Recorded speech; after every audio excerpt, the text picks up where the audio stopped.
Simple રીતે બટેટા ભૂંગળા બનાવવા માટે બાફેલા બટેટા લઈ લીધા છે. એની અંદર તીખું અને લાલ મરચું સ્વાદ પ્રમાણે નાખી દેવાનું છે. થોડું મીઠું નાખી દેવાનું છે. અડધું લીંબુ નાખી દેવાનું છે.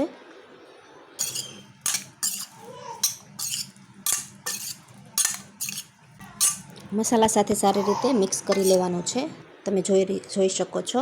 ઉપરથી તાજી લીલી ધાણા ભાજી એડ કરી દેવાની છે.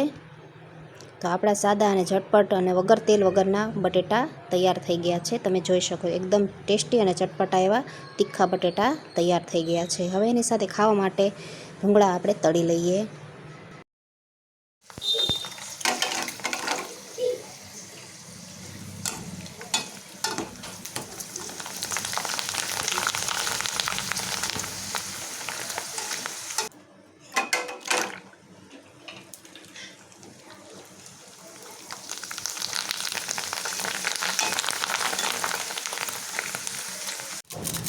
ભૂંગળા તળાય એટલે મારું તો ખાવાનું શરૂ જ હોય. તમે પણ એવી રીતે કરો છો ને?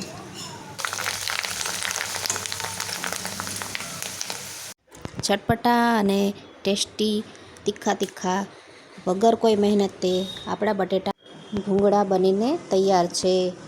તો તમે જોઈ શકો છો એકદમ સરસ એવા બની ગયા છે. તો સૌથી પહેલાં હું જ ખાઈ લઉં અને ટેસ્ટ કરી જોઉં કેવા બન્યા છે. વાવ!